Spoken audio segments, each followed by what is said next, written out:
वकील एपी सिंह साहब बैठे हुए हैं, जो सर्वोच्च न्यायालय के वरिष्ठ वकील हैं और निर्भया कांड के कारण प्रसिद्ध भी हैं। उनके बराबर में श्री संजीव कुमार तिवारी बैठे हुए हैं, जो ग्राम उदय फाउंडेशन के अध्यक्ष हैं।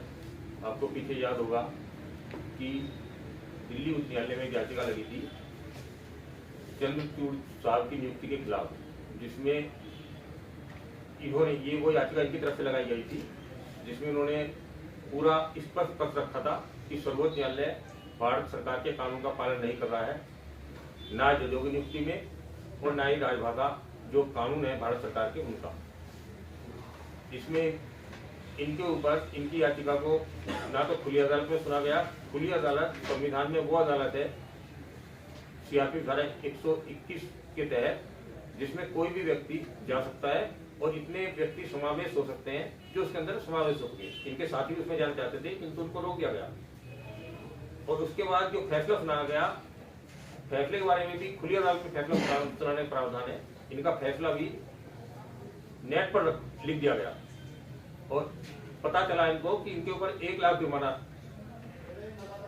का दंड इनको दंडित किया गया है। अब ये बेचारे गरीब हैं, कहां से जुर्माना लाए? तो आप देखिए कि क्या चल रहा है देश में। कोई संविधान की बात कर रहा है, कोई भारत सरकार के कानून की बात कर रहा है, तो उस पर ये जज लोग जुर्माना लगाते हैं, दंडित करते हैं इनको, क्योंकि इनको कानून का पालन नहीं करना है। कानून का पालन करेंगे तो ना तो जेलों में इतने लोग होंगे जिनको लेकर हमारी महामहिम राष्ट्रपति द्रौपदी मुर्मू जी ने अभी हाल ही में चिंता व्यक्त की थी, और ना ही जो इनका धंधा चल रहा है, गोरख धंधा चल रहा है, लोगों का अन्याय करना, जेल में डाल के अन्याय करना, वो गोरख धंधा का नहीं चल पाएगा। क्योंकि भारत सरकार का कानून कहता है कि कोई भी व्यक्ति हो उसको जमानत देनी है।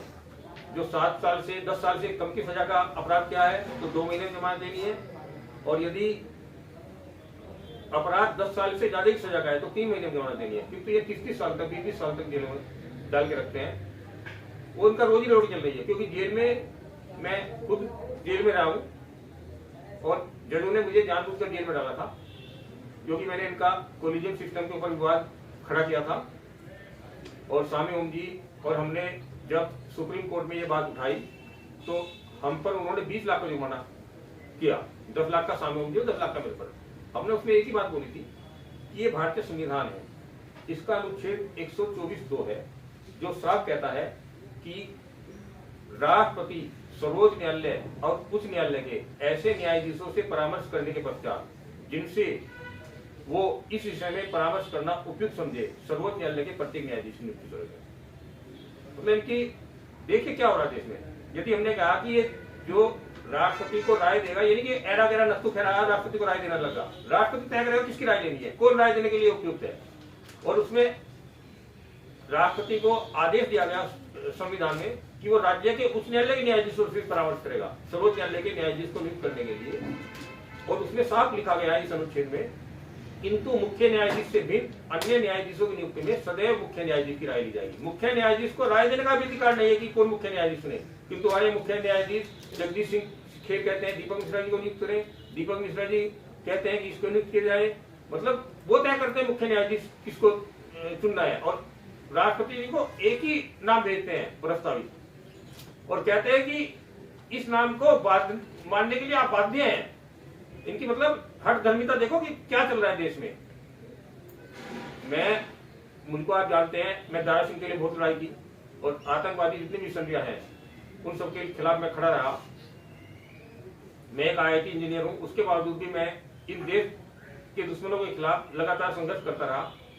और संघर्ष करते करते मैं समझ गया कि इनके माई बाप बैठे कहाँ हैं। इनके माई बाप वो बैठे हैं जो ऐसे आतंकवादियों को मिनटों में जमानत देते हैं। आप देखिए, प्रधानमंत्री नरेंद्र मोदी की हत्या करने की साजिश में महाराष्ट्र पुलिस ने, हमारे बीच में मुन्ना कुमार शर्मा जी आ गए हैं, मैं उनका स्वागत करता हूं। हिंदू महासभा के राष्ट्रीय अध्यक्ष हैं ये। प्रधानमंत्री नरेंद्र मोदी की हत्या की साजिश में महाराष्ट्र पुलिस ने गौतम नवलखा को गिरफ्तार किया, आनंद तेलतुंबड़े को गिरफ्तार किया, सुधा भारद्वाज को गिरफ्तार किया, वरवरा राव को गिरफ्तार किया। ऐसे 5-7 के आतंकवादी को गिरफ्तार किया। आप देखिए देश में चल क्या रहा है। सुबह 6 बजे गिरफ्तारी की जाती है, 10:30 बजे देश के 3 उच्च न्यायालय उनकी जमानत याचिका पर सुनवाई कर रहे हैं जो प्रधानमंत्री को मारने चले हैं।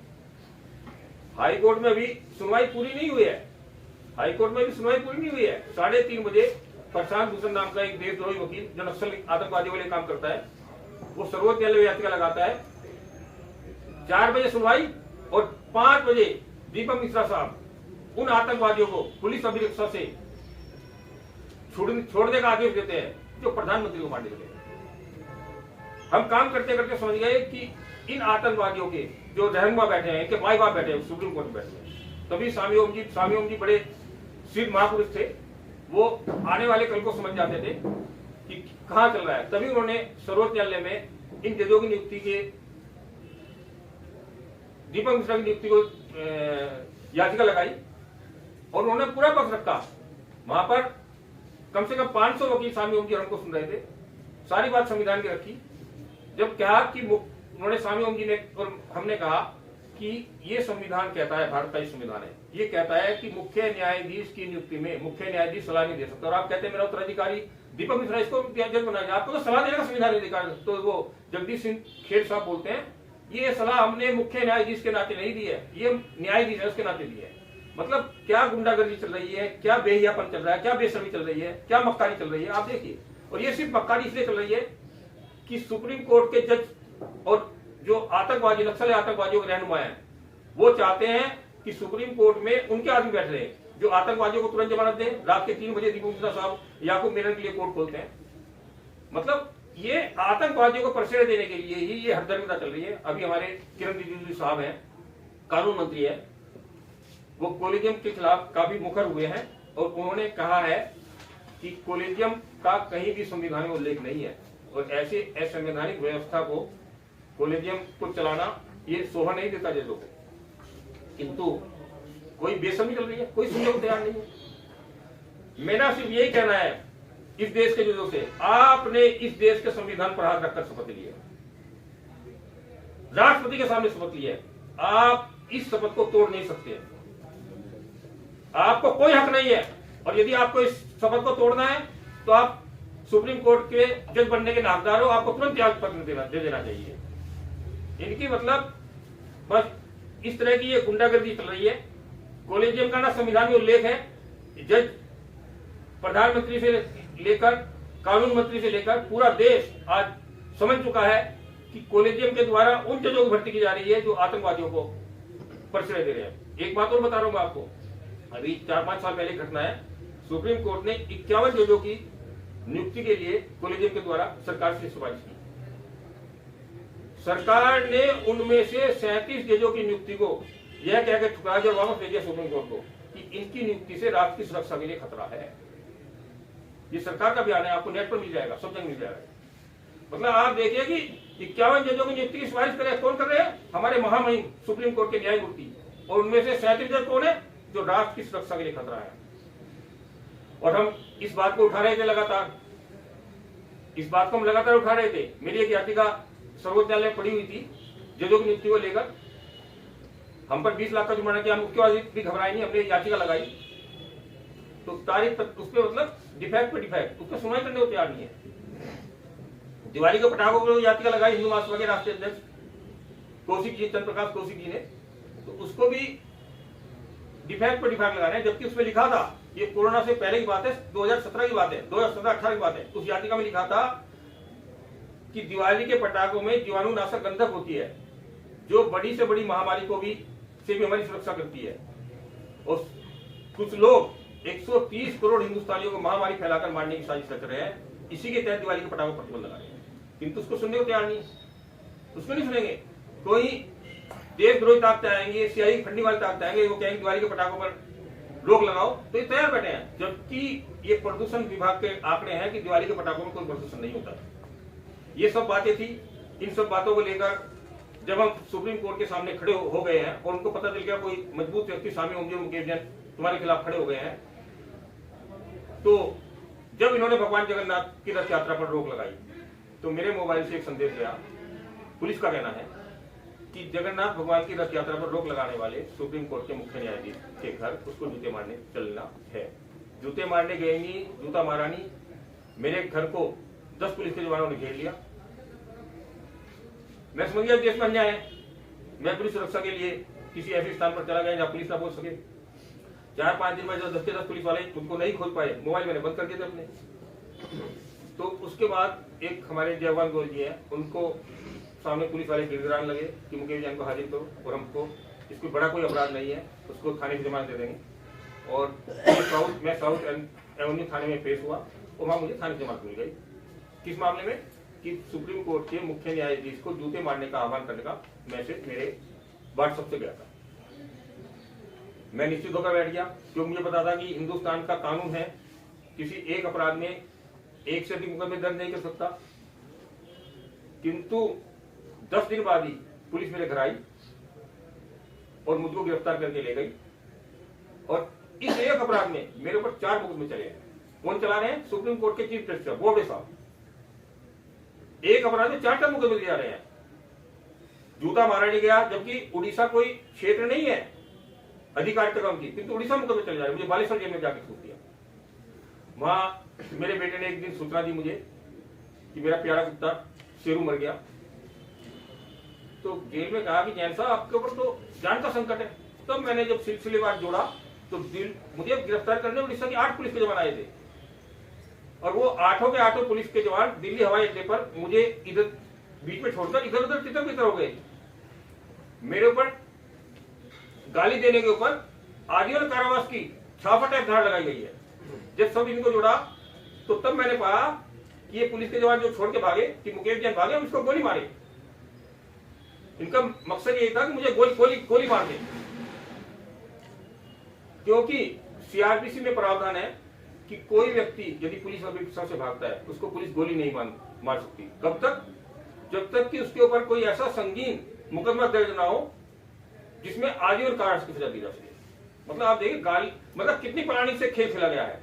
और कौन खेल रहे हैं? शरद अरविंद बेवड़े, दीपक मिश्रा। किस लिए खेल रहे हैं? क्योंकि मैं नक्सली आतंकवादियों का ये गैंग जो है सुप्रीम कोर्ट में, उसके खिलाफ लड़ रहा हूं।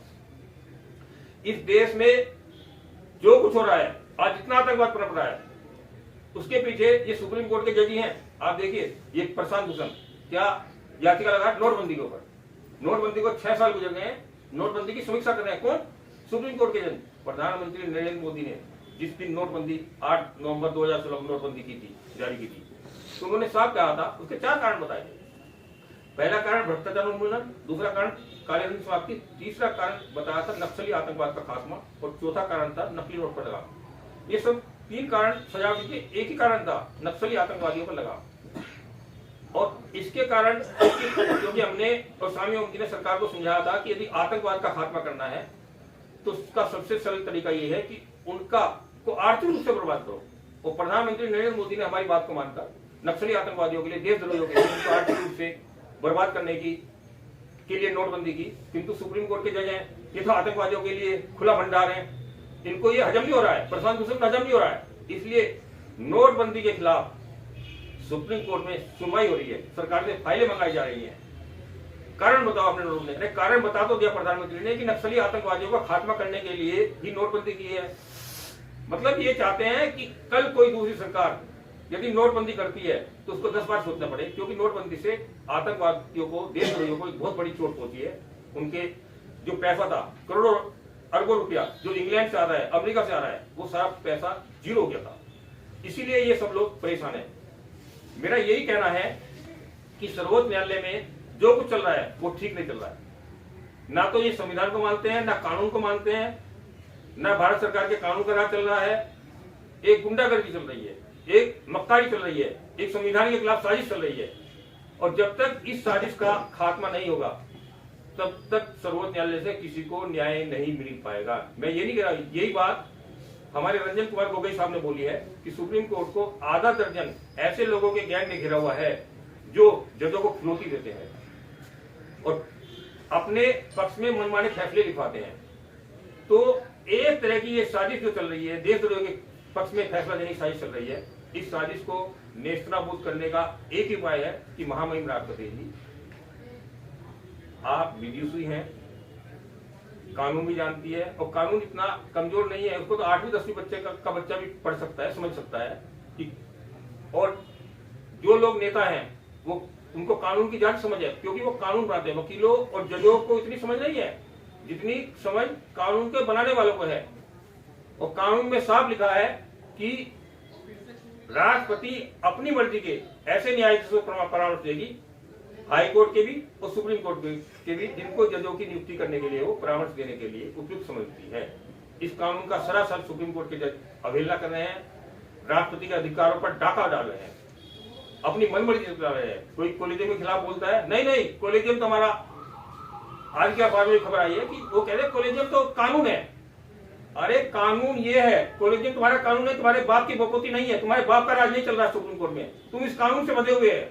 हमारे मुख्यमंत्री जो उत्तर प्रदेश के हैं, उन्होंने 3 साल पहले जब इलाहाबाद उच्च न्यायालय का 150वीं जयंती मनाई गई तो उसमें कहा था कि कानून शासकों का भी शासक है, किंतु हमारे जज साहब कहते हैं कि कानून हम है, हमें 2 और 2 5 कहते तो 2 और 2 5 है, 4 नहीं है। मतलब ये मक्कारी चल रही है, और सिर्फ किस लिए, ताकि आतंकवादियों का पोषण हो, देशद्रोहियों का पोषण हो, नक्सली आतंकवादियों का जो राज सुप्रीम कोर्ट में चल रहा है वो राज खत्म ना हो। एक नक्सली आतंकवादी आता है, दूसरे को हाथ पकड़ा के चला जाता है, आपने केजी बालाकृष्णन नाम सुना होगा। उसके बारे में सुप्रीम कोर्ट के जो कपाड़िया साहब है उन्होंने बोला था कि ये भ्रष्ट है, मतलब सुप्रीम कोर्ट का निर्णय है कि ये भ्रष्ट है और सरकार चाहे तो इसके ऊपर कार्रवाई कर सकती है। अरे तुम्हारे न्यायालय में एक जज जो मुख्य न्यायाधीश रहा है वो भ्रष्ट है, तुम क्यों इसके खिलाफ मुकदमा शुरू कराते हो? किंतु नहीं, क्योंकि वो उनका साथी है और वही जज इन भ्रष्टाचारियों जजों को पनाह देता है, हाथ पकड़ा के जाता है, इसको बाद जज बनाया जाए, इसके बाद जज बनाया जाए, इसके बाद जज बनाया जाए। और जब कंडन साहब जैसे कोई न्यायाधीश कहते हैं कि सुप्रीम कोर्ट के 31 में से 24 जज भ्रष्ट हैं, तो वो 3 मिला जाते हैं और कंडन साहब को 6 महीने जेल भेज देते हैं। मुझे 14 महीने जेल भेजी है सिर्फ इसलिए क्योंकि मैं जजों की नियुक्ति का विरोध कर रहा हूँ। इस देश में कानून का राज करना बहुत जरूरी है। और दूसरी बात, सुप्रीम कोर्ट के बारे में 24/11/98 को महामहिम राष्ट्रपति जी का आदेश है कि सुप्रीम कोर्ट हिंदी में याचिका स्वीकार करेगा, हिंदी में जो फैसला हिंदी फैसले देगा, और जो फैसला हिंदी में दिया गया उसका अंग्रेजी अनुवाद देगा, और जो फैसला अंग्रेजी में दिया गया उसका हिंदी अनुवाद देगा। किंतु ये किसी कानून को नहीं मानते हैं। सुप्रीम कोर्ट की रजिस्ट्री का 100% काम, क्योंकि वो हिंदी भाषी कई क्षेत्र में है, हिंदी में करने का आदेश दिया गया है, 0% काम हिंदी में करते हैं। ये याचिका इनमें ये सब बातें संजीव कुमार तिवारी ने लिखी थी, जिस पर इन पर 1 लाख जुर्माना लगा दिया गया। अब मैं अपने AP सिंह साहब से भी अनुरोध करूंगा कि वो इस मामले में 200 हमारे उपस्थित सभी पत्रकार बंधुओं,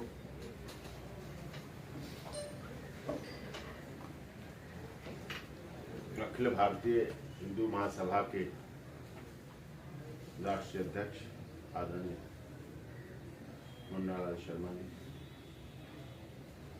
ग्राम उदय फाउंडेशन को चलाने वाले अध्यक्ष संजीव कुमार तिवारी और हमारे उपस्थित, आज विषय बहुत ही महत्वपूर्ण है जिसको धर्म रक्षक श्री दारा सेना के राष्ट्रीय अध्यक्ष मुकेश जैन जी तथा ग्राम उदय फाउंडेशन के संजीव कुमार तिवारी और पूरे देश में हिंदुत्व के लिए, हिंदुओं को संगठित करने के लिए, उनके लिए कार्य करने वाली महासभा, अखिल भारतीय हिंदू महासभा के माध्यम से इस विषय को उठाया गया है। इसी तरह का विषय स्वामी ओम जी, जो अब दुनिया में नहीं है, उनके साथ याचिकाकर्ता 2 याचिकाकर्ता थे, स्वामी ओम जी और मुकेश जैन ने, उन्होंने लिया और केस डाला था। उस समय तत्कालीन माननीय सर्वोच्च न्यायालय के चीफ जस्टिस थे दीपक मिश्रा जी, 748/17 पिटीशन डाली थी। उसमें उन पर जो 10-10 लाख रुपये फाइन हुआ, उसको बाद में 5-5 लाख किया गया। और उसके बाद आज खुशखबरी की भी बात है कि माननीय सर्वोच्च न्यायालय ने अभी 2/12/2012 को ये ऑर्डर, ये आदेश है जिसको मैंने बाद में पैरवी की थी। पहली याचिका इनकी पिटीशन इन पर्सन थी, उसके बाद उसमें मैंने पैरवी की, उसके बाद पैरवी के बाद 10-10 लाख रुपये जुर्माना, फिर बाद 5-5 लाख हुआ। और अब 2/12/22 को आज इसमें माननीय सर्वोच्च न्यायालय के DY चंद्रचूड़ साहब चीफ जस्टिस साहब थे और उनके कंपेनियन जज जस्टिस P श्री नरसिम्हा जी ने इसको पूरी तरह से सारा जुर्माना खत्म कर दिया और इस एप्लीकेशन और इसको फर्दर प्रोसीडिंग क्लोज कर दी और फर्दर डायरेक्शन नहीं कुछ भी दिए गए और उसमें सारे क्लोज कर दिया गया है। ये न्याय की जीत है, सत्य की जीत है, धर्म की जीत है। तो इसलिए जो कॉलेजियम के खिलाफ ये जो आज की प्रेस वार्ता है और हिंदी भाषा के, माननीय मोदी जी भी कहते हैं हिंदी भाषा होनी चाहिए। देश के राष्ट्रपिता रहे महात्मा गांधी ने भी कहा हिंदी भाषा दिल को छूती है और हिंदी भाषा का महत्व होना चाहिए। तो हिंदी भाषा में आदेशों के बावजूद भी कार्य नहीं हो पा रहे हैं। अभी भी हम वैश्विक मानसिकता जो अंग्रेज हमें छोड़ के गए हैं उस मानसिकता पर लगे हुए। किसी भी आप देश में जाएं, आप कहीं जाएं, उनकी अपनी भाषा है, वो अपनी भाषा के आधार पर ही सारा कार्य करते हैं और उसको पूरी तरह से चलाते हैं और उसको चलाना चाहिए। अपनी भाषा, अपने लोग, अपना देश। देश में रहते हुए ऐसा एहसास नहीं होता कोर्टों में कार्य करते हुए कि हम हिंदुस्तान या भारत में रह रहे हैं। अभी भी इंग्लिश की चल रही और देश की महामहिम राष्ट्रपति जी ने भी कहा, देश के माननीय प्रधानमंत्री जी मोदी जी ने भी कहा भाषा होनी चाहिए ऐसी जो सर्वसुलभ हो। वो भाषा हिंदी है जो समझ में आ सके, लोग अपनी बात अपने वकील से कह सकें और अपनी बात को सामने सुन सकें, अदालत की कार्रवाई को सुन सकें, याचिका को सुन सकें। कई जगह आता है कि पूछा जाता है गवाही में कि आप इंग्लिश जानते नहीं, पढ़ा लिखा नहीं, इंग्लिश नहीं जानता हूँ, तो वो साइन करता है तो उससे कोर्ट के सामने बात आ जाती है सीधे कि इसने इंग्लिश में एफिडेविट है, इंग्लिश में प्रोसीडिंग है, तो इसे नहीं पता होगा। ऐसी संभावना व्यक्त की जाती है। इसलिए हिंदी भाषा को लेके जो हमारा ये आंदोलन है पूरी तरह से सही है और इसको अब माननीय सर्वोच्च न्यायालय को भी देश के तमाम लेवल हाई कोर्ट्स में लागू करके इसको करना चाहिए, जिससे ये हमारे हिंदुस्तान में बदलाव है। कोलेजियम की व्यवस्था वास्तव में न्यायप्रिय तो नहीं है, संवैधानिक है। किस तरह से है, संविधान हमारा कहता है। इस पर लगातार सवाल उठ रहे हैं। आदरणीय किरण रिजिजू जी हमारे माननीय लॉ मिनिस्टर हैं इस समय और बहुत बौद्धिक क्षमता वाले व्यक्तित्व हैं, बहुत कार्य कर रहे हैं, नीचे से ऊपर तक आए हैं, उन्हें सारी इन चीज़ों का अनुभव है। तो कोलेजियम की व्यवस्था को समाप्त होना चाहिए। एग्जामिनेशन हो, लॉ कमीशन के द्वारा हो, जिस तरह से हो, जैसे निचली अदालत में न्यायाधीशों की नियुक्ति होती वैसे उच्चली अदालत में भी माननीय हाई कोर्ट्स और माननीय सर्वोच्च न्यायालय में भी उसी तरह से नियुक्ति हो सके, जिससे कि हमारे अंदर एक जो भावना पैदा होती है कि अपने ही व्यक्तियों की नियुक्ति होती है, उससे देश के वकीलों में, देश के न्यायाधीशों में और देश के कानून से संबंधित रखने वाले जो भी कानून में विषय से संबंधित रखते हैं उनके लिए भी आवश्यक हो जाता है कि ऐसा उनको दिखना भी चाहिए। मनुष्य को पवित्र रहना चाहिए, पवित्र होना चाहिए, लेकिन पवित्र दिखना भी चाहिए। तो साफ स्वच्छ हमारी छवि बन सके, हमारे देश की न्यायपालिका की न्यायिक प्रक्रिया की छवि बन सके, ऐसी हम आशा करते हैं कि ये आवश्यक है और ये होना चाहिए। इस उद्देश्य से यहाँ ये जो हमारी प्रोसीडिंग्स हैं चल रही हैं, ऑनरेबल हाई कोर्ट में भी चल रही हैं और इसी बात को लेके जो ग्राम उदय फाउंडेशन संजीव कुमार तिवारी जी ने याचिका पिटीशन इन पर्सन लगाई थी याचिका, लेकिन उसमें भी किसी भी व्यक्ति को कोई भी हो व्यक्ति अगर वो देश का नागरिक है, भारत में रहता है, उसमें लिखा जाता है हम भारत के नागरिक हैं और वो याचिका लगाता है, अपनी बात रखता है, संविधान के अंतर्गत बात रखता है, तभी वो संविधान के अंतर्गत ही मैटर लिस्टेड होता है, सुनवाई के लिए चीफ साहब के पास जाता है। जब वो सुनते हैं उसके बाद उसकी बात को, उसकी याचिका को, जैसा कि हमें पता चला कि इन पर 1 लाख रुपए फाइन लगा दिया गया है, तो उचित नहीं है। इससे लोगों में मनोभाव मतलब डिमोरलाइज होंगे, लोगों में एक चेतना जो आनी चाहिए, लोगों में विश्वास जगना चाहिए, लोगों में भरोसा न्याय के प्रति पैदा होना चाहिए। क्योंकि क्या है, जब कोई छोटी सी छोटी बात कहीं होती, झगड़ा होता है, तो आदमी कहता है I will see you in court, मैं तुम्हें कोर्ट में देखूंगा। इसका मतलब हमारे देश का नागरिक, गुवाहाटी से चौपाटी, कन्याकुमारी से कश्मीर तक का नागरिक हमारे देश की न्यायिक व्यवस्था पर भरोसा रखता है और जब न्यायिक व्यवस्था पर भरोसा रखता है तो उसे इस व्यवस्था को कायम रखना चाहिए। वो व्यवस्था बनी रहे, वो व्यवस्था जीवंत रहे, वो व्यवस्था आगे सुचारू पूर्वक भी चलती रहे। ये आवश्यक हो जाता है कि न्यायिक प्रक्रिया इस तरह से चले और वो हो। तो इसी बात को लेके, इसी आशय को लेके, इस आधार पर इन्होंने याचिका किया गया। इसके लिए हम लोग पूरी तरह से प्रयास करेंगे और ग्राम उदय फाउंडेशन क्योंकि सामाजिक संगठन है, सामाजिक व्यवस्था के लिए लड़ता रहा है सदैव, तो उन पर उस तरह जैसे इस याचिका में हमारी जीत हुई थी, माननीय सर्वोच्च न्यायालय ने जो मुकेश जैन पर और स्वामी ओम जी को पर लगाया था 10-10 लाख का फाइन, वो पूरी तरह से फाइन खत्म हुआ और उसमें कोई एडवर्स ऑर्डर नहीं, कोई अगेंस्ट ऑर्डर नहीं, किसी तरह का कोई भी ऑर्डर, सभी पूरी तरह से ऑर्डर खत्म किए गए और उसको पूरी तरह से इन्हें क्लीन किया गया।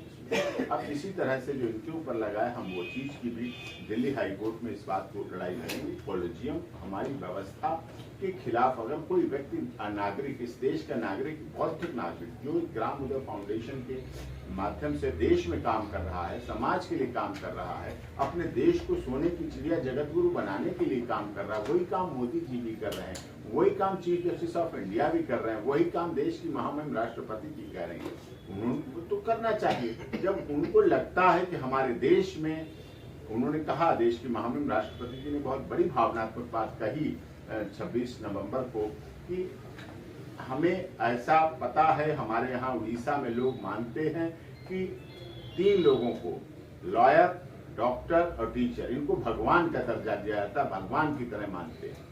तो उसी सिस्टम में लॉयर है, उसी सिस्टम में जुडिशरी है और उसी सिस्टम में हमारा प्रोसेस है। तो इस तरह से उनको भी ऐसा एहसास होना चाहिए। और जो व्यक्ति भी इस तरह से फाइन लगाना नहीं, ये तो सामाजिक कार्य है, समाज के लिए काम किया, जागरूक नागरिक का फर्ज अदा किया। जागरूक नागरिक बहुत जरूरी होता है। जागरूक नागरिक नहीं होगा तो देश के अधिकार और कर्तव्य के बीच फर्क कैसे पता चलेगा। देश में जितने अधिकार जरूरी हैं उतने ही कर्तव्य जरूरी हैं। और इसी आशय के साथ आज यहाँ आप लोगों को, और जो भी आपके सवाल होंगे वो करेंगे। और अब मैं मुन्ना कुमार शर्मा जी से बोलूंगा, वो भी दोस्तों आप इधर आइए।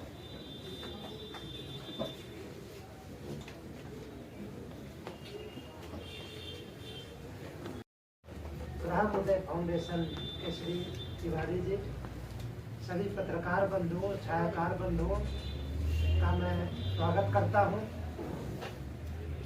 आज जो यह प्रेस वार्ता आयोजित की गई है, यह बहुत ही महत्वपूर्ण विषय पर है, जिसकी जानकारी मुकेश जैन साहब ने और ए.पी. सिंह साहब ने आपको दिया है। जो इन पर फाइन लगा था वो पूरी तरह से समाप्त कर दिया और जितना प्रोसीडिंग्स था उसको भी खत्म कर दिया गया। हम लोग लंबे समय से 2 विषयों को लेकर के काम कर रहे हैं। बार बार राष्ट्रपति से, प्रधानमंत्री से, केंद्र सरकार से हम लोग मांग करते आ रहे हैं कि जो कॉलेजियम की व्यवस्था है उसको समाप्त किया जाए। और जिस तरह से निचली अदालतों में प्रतियोगिता परीक्षा के माध्यम से न्यायिक अधिकारियों की नियुक्ति होती है, उसी तरह से उच्च न्यायालय और उच्चतम न्यायालय में भी प्रतियोगिता परीक्षा के माध्यम से जजों की नियुक्ति की जाए। चूंकि ये लगातार आरोप प्रत्यारोप लगते रहे हैं कि कॉलेजियम व्यवस्था के कारण योग्य जजों की नियुक्ति नहीं हो पा रही है। भाई भतीजावाद हो रहा, मनमाना हो रहा। यदि कोई वकील योग्य भी हो तो चूंकि उसके कोई परिवार में कोई जज नहीं रहे तो उनको नहीं वो नियुक्ति मिलेगी। अगर कोई ना भी उतने योग्य हों तो भी उनको नियुक्ति मिल जाती है। तो ये भारत एक लोकतांत्रिक देश है और यहाँ सरकारें भी चुनकर आती है। तो जब ऐसी व्यवस्था है, चाहे IAS IPS की नियुक्ति हो, चाहे निचली अदालतों में जजों की नियुक्ति हो, चाहे कोई भी अधिकारियों की नियुक्ति हो, क्लर्क की नियुक्ति हो, सबके लिए प्रतियोगिता परीक्षा है, आप सबको पता है। इसलिए अगर हम उच्च न्यायालयों और उच्चतम न्यायालयों में भी यदि प्रतियोगिता परीक्षा के माध्यम से जजों की नियुक्ति करें, उसकी जो चयन की जो प्रक्रिया है उसको पारदर्शी बनाएं, तो हमें लगता है कि अच्छे जजों की नियुक्ति भी होगी और लोगों का उसमें विश्वास जगेगा जो न्याय प्रणाली है। इसलिए न्याय प्रणाली में सुधार लाने के लिए राष्ट्रपति महोदय, प्रधानमंत्री महोदय और केंद्र सरकार हमारी मांगों को माने और ये कॉलेजियम पद्धति को समाप्त करके प्रतियोगिता परीक्षा के आधार पर योग्य जजों की नियुक्ति की प्रक्रिया को अपनाएं। दूसरा जो विषय हम लोग वर्षों से संघर्ष कर रहे हैं, वो उच्च न्यायालयों और उच्चतम न्यायालय में हिंदी के माध्यम से उसको अनुमति नहीं दी जा रही है, जबकि हिंदी हमारी मातृभाषा है। ज़्यादातर हिस्सों में हिंदी बोली जाती है। हिंदी हमारी भारत की पहचान है और हिंदी भाषा में हम ये उसको अनुमति नहीं दे रहे हैं। हम अभी भी हम गुलामी की मानसिकता से जी रहे हैं। अंग्रेजों ने जो अंग्रेजी को हम लोगों पर थोप के चला गया अंग्रेज, हम उसके थोपे हुए अंग्रेजी को अपना रहे हैं। अगर अंग्रेजी अच्छी नहीं भी आती तो जबरदस्ती अंग्रेजी के माध्यम से काम करने पड़ते हैं। इससे कठिनाई भी होती है, क्योंकि जो हमारी मातृभाषा है, जब बच्चा पैदा होता है तो उसके माता पिता हिंदी में बात करते हैं, तो स्वाभाविक है कि हिंदी उसकी भाषा होगी, उसमें वो पूरी निपुणता के साथ काम करेगा। तो हिंदी को प्रश्रय दिया जाए, हिंदी को महत्व दिया जाए, और हिंदी का जो स्थान है उसका उचित स्थान हिंदी को दिया जाए। और उच्चतम न्यायालय में भी हिंदी माध्यम से केस फाइल करने और वहाँ पर डॉक्यूमेंट जमा करने और बहस करने की अनुमति दी जाए, ताकि हिंदी को उचित स्थान दिया जा सके। मैं धन्यवाद करता हूँ ये श्री मुकेश जैन साहब को, AP सिंह साहब को, कि लगातार इस विषय पर काम कर रहे हैं, और अखिल भारत हिंदू महासभा पूरी तरह से इस अभियान के साथ है, और हम पूरा प्रयास करेंगे, लगातार हम संघर्ष करते रहेंगे, लगातार हम मांग करते रहेंगे कि ये कॉलेजियम व्यवस्था को बदला जाए और हिंदी को सभी न्यायालयों में, उच्चतम न्यायालय सहित, उसको पूरा सम्मान मिले और काम करने की अनुमति मिले। आप सभी को बहुत बहुत धन्यवाद। जय हिंद। तो मैं ग्राम उदय फाउंडेशन के अध्यक्ष हैं संजीव कुमार झा जी, उनसे अनुरोध करूँगा वो भी संक्षिप्त में अपनी बात रखें 5 मिनट के अंदर।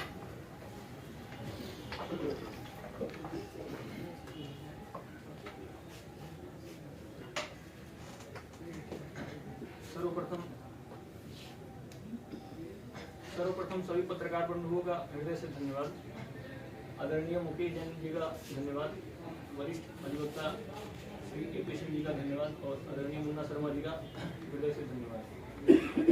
इस पूरे विषय को आग्रहपूर्वक चलाने के लिए हमने एक याचिका लगाई थी दिल्ली उच्च न्यायालय में 4 नवंबर 2021 को। याचिका 2 विषयों को लेकर थी। पहला विषय था कि कोर्ट की सारी कार्रवाई जो है वो हिंदी में भी होनी चाहिए, निर्णय हिंदी में भी आने चाहिए, याचिका हिंदी में भी स्वीकार होनी चाहिए, और जो कागजी कार्रवाई है वो हिंदी में भी होनी चाहिए, जैसा कि 24/11/1998 महामहिम राष्ट्रपति का आदेश है। तो एक याचिका ये थी। दूसरी याचिका हमारी ये थी कि संविधान के अनुच्छेद 124 के अनुसार जजों की नियुक्ति होनी चाहिए, चीफ जस्टिस ऑफ इंडिया की नियुक्ति होनी चाहिए। इसको लेके एक RTI डाली गई थी, जिस RTI को भी हमने साक्षी के रूप में अपनी याचिका में लगाया था। RTI में हमने राष्ट्रपति सचिवालय से ये प्रश्न पूछा था कि राष्ट्रपति ने परामर्श लेने हेतु किन किन जजों की नियुक्ति की, हाई कोर्ट के किन किन जजों की नियुक्ति की, सुप्रीम कोर्ट के किन किन जजों की नियुक्ति की, और इन जजों ने किन किन नामों का सुझाव दिया। तो राष्ट्रपति सचिवालय से यह उत्तर आया कि नो रिकॉर्ड्स अवेलेबल, हमारे पास ऐसा कोई रिकॉर्ड अवेलेबल नहीं। तो हमने यही कहा कि जब कोई रिकॉर्ड ही अवेलेबल नहीं है तो ये जो चीफ जस्टिस ऑफ इंडिया के रूप में जो बैठे हुए हैं XYZ जो भी पर्सन है, ये लोग कौन से हैं? जब कोई रिकॉर्ड ही अवेलेबल नहीं है तो ये लोग कौन है जिनको चीफ जस्टिस ऑफ इंडिया के रूप में देश जान रहा है? ऐसे तो मैं भी चीफ जस्टिस ऑफ इंडिया हो गया, क्योंकि आप संविधान पे शपथ लेके चीफ जस्टिस ऑफ इंडिया बन रहे हैं। जब संविधान पे शपथ लेके आप चीफ जस्टिस ऑफ इंडिया बन रहे हैं और उसी संविधान की जो संविधान में नियुक्ति की प्रक्रिया दी हुई है उसी का पालन नहीं कर रहे हैं, आप समझिए कितना बड़ा कॉन्ट्राडिक्शन है कि आप संविधान पे शपथ ले रहे हैं और संवैधानिक प्रक्रिया का अनुपालन नहीं कर रहे हैं। तो इस देश में जो संविधान को जलाया जाता है या जो संविधान के विरुद्ध जो भी चीजें होती हैं, आप तो उसको एक प्रकार से जस्टिफाई कर रहे हैं। फिर तो संविधान का कोई महत्व ही नहीं रह गया। फिर तो संविधान के विरुद्ध कोई भी, जब इस देश के चीफ जस्टिस ऑफ इंडिया ही संविधान को नहीं मान रहे हैं तो फिर इस देश की आम जनता संविधान को क्यों माने? जब सर्वोच्च पद पे बैठा हुआ व्यक्ति ही संविधान को सीधे सीधे नहीं मान रहा है, जबकि RTI साफ साफ बोल रही है कि नो रिकॉर्ड्स अवेलेबल। जब RTI के पास कोई रिकॉर्ड ही नहीं है तो हमें तो बताइए। तो दूसरी बात, जिस कॉलेजियम की बात हो रही है उस कॉलेजियम का संविधान में कहाँ वर्णन है? पृष्ठ संख्या 71 संविधान आपके सामने रखा हुआ है। पृष्ठ संख्या 71 अनुच्छेद 124(2). मैं तो अनुच्छेद 124(2) इतनी बार पढ़ा हूं कि मुझे 123 भी याद हो गया, 125 भी याद हो गया, जिसकी मेरे लिए कोई आवश्यकता नहीं है। तो कहने का भाव यह है कि कहाँ है कॉलेजियम? कॉलेजियम पूरे संविधान में आप खंगाल लीजिए, संविधान के सारे पन्ने खंगाल लीजिए, कॉलेजियम आपको दिखेगा ही नहीं। आज दिनांक 9 दिसंबर 2022 है। 9 दिसंबर 2022 का जो संविधान है उसमें कॉलेजियम नहीं है। मैं एक बच्चे की तरफ बस इतना जानता हूँ। कि आज के संविधान में कहीं भी कॉलेजियम नहीं है। आप पत्रकार बंधु आप सभी जान जाएं कि पूरे संविधान में कॉलेजियम नहीं है, नहीं है, नहीं है। और उसी संविधान पे शपथ लेके चीफ जस्टिस ऑफ इंडिया जो है चीफ जस्टिस ऑफ इंडिया बन रहे हैं, या कोई भी XYZ जो व्यक्ति है वो चीफ जस्टिस ऑफ इंडिया बन रहे हैं। तो सबसे बड़ी बात यह है कि कॉलेजियम का संविधान में प्रावधान नहीं है। इसका मतलब जो नियुक्ति है वो असंवैधानिक है। असंवैधानिक का अर्थ क्या हुआ? संविधान से ही देश चलता है। इसका मतलब वो प्रक्रिया जो है एक प्रकार से देश की भावना के विरुद्ध है। अब वो किन के आग्रह पे हो रही है, किन लोगों के आग्रह पे हो रही है, विदेशी फंडिंग के आधार पे हो रही है, कहां से हो रही है, उसके पीछे कौन से लोग हैं, ये भी एक विमर्श का विषय हो जाएगा। जिस प्रकार से जैन साहब बार बार कह रहे हैं कि इंदिरा जयसिंह हो, प्रशांत भूषण हो, ये जो भी संदिग्ध वकील हैं, संदिग्ध क्या सीधे सीधे आपके लिए देशद्रोही वकील, क्योंकि जो इंदिरा जयसिंह की संस्था है लॉयर्स कलेक्टिव, आप की जानकारी में होना चाहिए, लॉयर्स कलेक्टिव जो इंदिरा जयसिंह की संस्था है, इंदिरा जयसिंह और आनंद ग्रोवर की जो संस्था है, उसके पास तो सब खुलेआम है। उसके पास जुडिशियल एम्पावरमेंट के नाम पे करोड़ों रुपए आए हैं। अब वो पैसे कहाँ गए हैं, किन कामों में लगे हैं, उस पर भी हमने RTI लगाई है। संभवतः उसका जवाब भी अगले 1 महीने में आ जाएगा। हम आपके समक्ष उस जवाब को भी रखेंगे कि आखिर में जो लॉयर्स कलेक्ट, क्या पता वो जो पैसा आया वो जजों को मैनेज करने के लिए लगा। जैसा आदरणीय मुन्ना शर्मा जी कह रहे हैं कि दिवाली पे पटाखे इन्होंने क्यों प्रतिबंधित किए, तो क्या पता इस प्रकार के जजमेंट को चैनलाइज करने के लिए वो पैसे दिए जा रहे हो जजों को, लॉयर्स कलेक्टिव द्वारा वो पैसे दिए जा रहे हैं। तो ये जो है ये सारा विषय समझने का विषय है। दूसरी बात जो हमने कही कि ये रहा दिल्ली हाईकोर्ट द्वारा दिया गया निर्णय, जो मुझे निर्णय दिया गया था दिल्ली हाईकोर्ट द्वारा। अब ये निर्णय मैं अगर कहूँ तो ये निर्णय मुझे समझ में नहीं आ रहा। ये पूरा निर्णय अंग्रेजी में लिखा हुआ है। अब मैं इसमें क्या जानता हूँ, इस 12 पन्नों में क्या लिखा गया है मुझे कुछ पता ही नहीं चल रहा है। संविधान के अनुच्छेद 343 के अनुसार, जैसा आदरणीय जैन साहब भी जानते हैं, मेरी जो राजभाषा है वो हिंदी है, और जो यूनियन ऑफ इंडिया है वो सारा काम जो है, वकील साहब भी जानते हैं, सारा काम जो है वो राजभाषा हिंदी में करेगा। तो क्या कोर्ट यूनियन ऑफ इंडिया नहीं है? क्या कोर्ट यूनियन ऑफ इंडिया नहीं है? बस इतना हमें कोई स्पष्ट कर दे। कोर्ट भी यूनियन ऑफ इंडिया के अंतर्गत ही आता है, जैसा कि बार बार लिखा जाता है, Sanjeev Kumar Tiwari versus union of India. साफ साफ यहाँ पे लिखा हुआ है, संजीव कुमार तिवारी बनाम यूनियन ऑफ इंडिया। तो क्या कोर्ट यूनियन ऑफ इंडिया से बाहर है? तो ये तो मुझे समझ में नहीं आ रही है क्या लिखा हुआ है। ये 12 पन्नों के जजमेंट में क्या लिखा हुआ है, क्या क्या दे दिया है आपने। भारत में किसी भी व्यक्ति की मातृभाषा हिंदी अंग्रेजी नहीं है। आप लोगों को ये बिल्कुल स्पष्ट हो जाना चाहिए कि भारत में किसी भी व्यक्ति की मातृभाषा अंग्रेजी नहीं है। तो फिर इस जजमेंट का हम क्या करें? इस जजमेंट में हमारे लिए क्या लिखा हुआ है? और जो देश के करोड़ों लोगों को आप जजमेंट दे रहे हैं, उनको क्या दे रहे हैं? उनके पल्ले ही नहीं पड़ रहा है। क्या पता ये कोई गुप्त संधि तो आपकी नहीं चल रही है, कुछ ऐसी बात तो आप नहीं छुपाना चाहते हैं। वो भी टेक्निकल अंग्रेजी लिखी जा रही है, ये कोई सामान्य अंग्रेजी में नहीं लिखी जाती है। इसके शब्दकोश में भी आप ढूंढेंगे तो आपको लंबा समय लगेगा कि इसमें क्या क्या लिखा हुआ है। तो इस जजमेंट को मैं सीधा सीधा आपके सामने बोलता हूँ, ये जजमेंट मुझे अस्वीकार्य है। इस जजमेंट को मैं एक्सेप्ट नहीं कर रहा हूँ। ये जजमेंट मुझे अस्वीकार्य है। या दिल्ली हाईकोर्ट द्वारा जो दिया हुआ जजमेंट है, इसको मैं एक्सेप्ट नहीं कर रहा हूँ, ये अस्वीकार्य है। मुझे ये जजमेंट मेरे किसी काम का नहीं है। 1 लाख की पेनल्टी लगा दी, जो कि CRPC 407 का उल्लंघन है। जैसा कि जैन साहब भी बार बार कहते रहे कि CRPC 407 साफ साफ कहती है कि अगर कोई याचिका तंग करने वाली भी है, जैसे कि ये याचिका तंग करने वाली कहीं से नहीं है। अब तो आप लोगों को स्पष्ट हो गया होगा, जब ये याचिका तंग करने वाली है ही नहीं, फिर भी आप कह रहे हैं कि अगर याचिका तंग करने वाली भी है तो 1000 से अधिक की पेनल्टी नहीं लगाई जा सकती है। इसका मतलब ये निर्णय भी असंवैधानिक है, ये निर्णय भी संविधान के विरुद्ध है। इस निर्णय की भी संविधान में कहीं कोई व्याख्या नहीं है। 1 लाख के पेनल्टी की पूरे संविधान में कहीं कोई व्याख्या नहीं है। इसका मतलब तो कल को आप किसी चोर को मृत्यु दंड दे देंगे। जब आपको मनमानी ही करनी है तो किसी चोर को आप कह देंगे भाई फांसी की सजा, और वो बेचारा क्या करेगा? ये तो खुलेआम गुंडागर्दी चल रही है। कोई गाली दे रहा है उसको 14 महीने की जेल। ये तो अब इस पे क्या कहा जाए? इस पे सामान्य व्यक्ति क्या करे?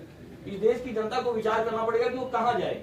जिस कोर्ट के प्रति इतनी आस्था है लोगों की, तो वो तो आस्था टूट रही है। वो तो अब क्या कहें कोई? जब आप 1 लाख की, जहां पे 1000 की पेनल्टी का प्रावधान, 1000 से कम की, 1000 नहीं 1000 से कम की पेनल्टी का प्रावधान है, वहां पे आप 1 लाख की पेनल्टी लगा रहे हैं, सीधे 100 गुना। तो ये दो याचिकाएं हमने लगाई कि पहला, राजभाषा का अनुपालन हो कोर्ट में, उच्च न्यायालय में, उच्चतम न्यायालय में, जिला न्यायालय में, हर जगह राजभाषा हिंदी। अधिनियम जो 1963 है और जो 24/11/1998 राष्ट्रपति का आदेश है, इसका अनुपालन हो, साफ साफ वर्णित है।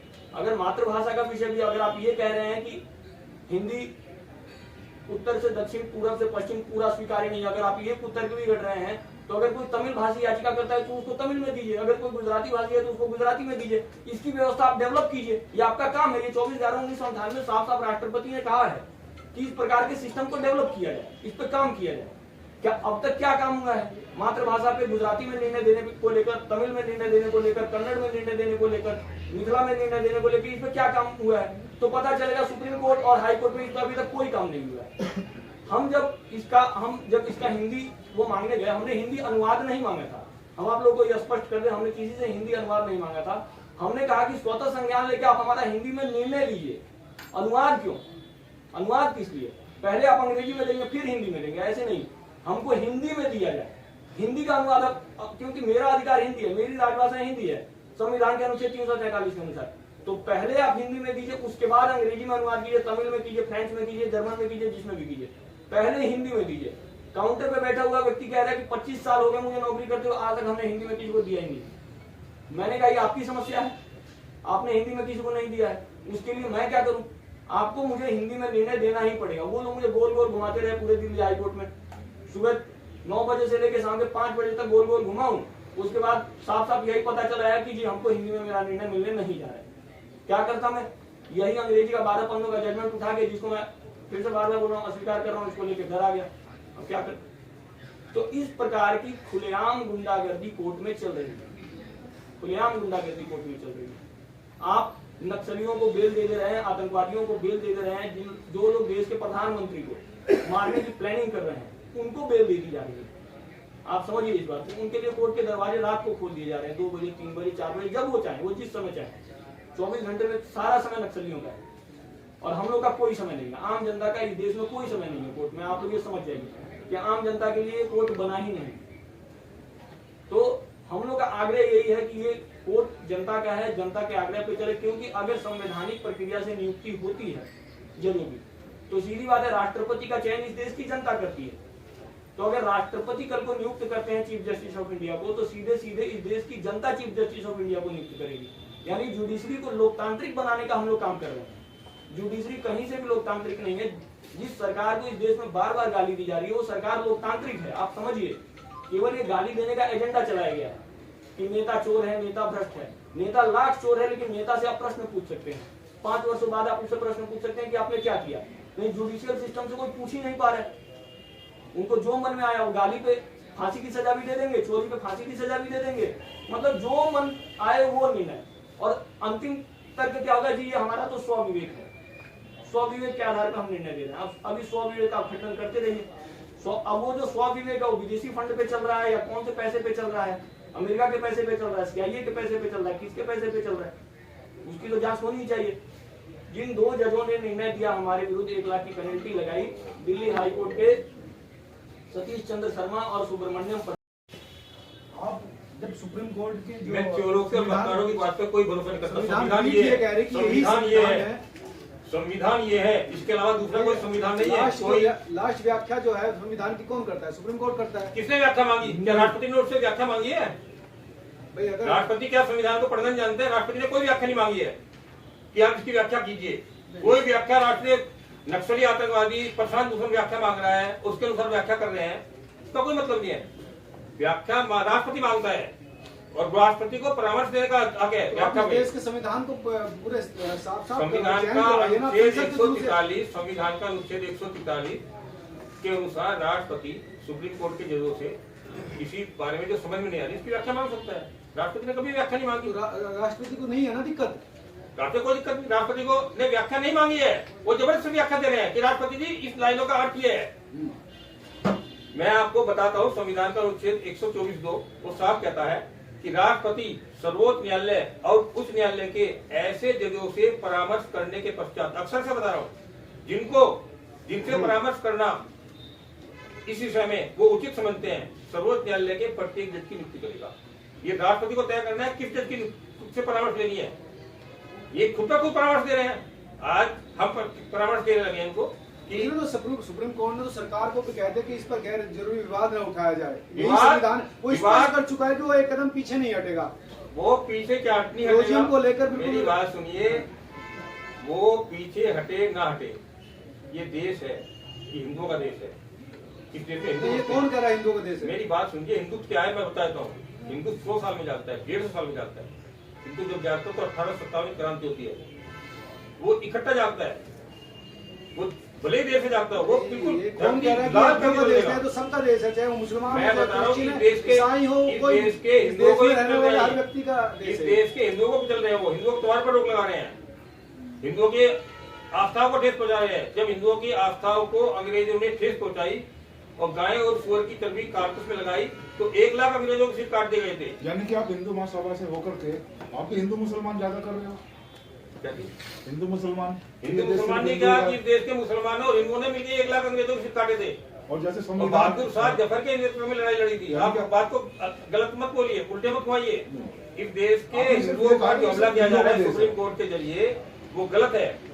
वो कभी कहते हैं दही अंडी नहीं होनी चाहिए, कभी कहते हैं दिवाली के पटाखे नहीं होने चाहिए, कभी कहते हैं कि मूर्ति विसर्जन नहीं, मूर्ति की ऊंचाई नहीं होनी चाहिए। नहीं, सवाल ये है कि इस संविधान मतलब जज कह चुके हैं कि कॉलोजियम ही संविधान है। सरकार को भी धमकाया इनडायरेक्ट रूप से, सरकार क्यों नहीं कर रही? अब आप क्या करेंगे?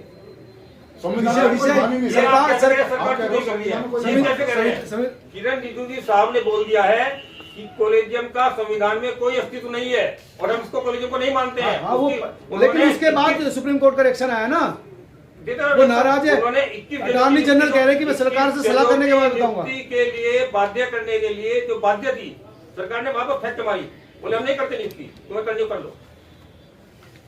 जो गलत है वो गलत है, हर जगह गलत है वो। और संविधान इतना कमजोर नहीं है, इसको 8वीं और 10वीं पास का बच्चा समझ सकता है, किंतु इन जजों को समझ में नहीं आता ये, क्योंकि इनको आतंकवादी को भर्ती करनी है। नहीं, इनको आतंकवादी मेरा को- सवाल ये है कि ऐसी स्थिति में अब आपका संगठन क्या करेगा? सरकार क्यों नहीं बोल रही? संविधान को लेकर सुप्रीम कोर्ट स्पष्ट कर चुका है कि कॉलोजियम ही संविधान है। सवाल समझ लीजिए आप क्या है।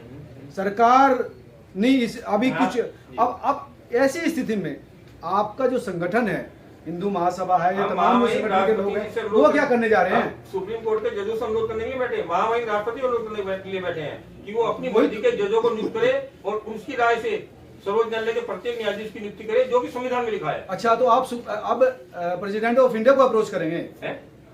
राष्ट्रपति के पास जाएंगे आप? डॉक्टर पास ही जा रहे हैं हम लोग।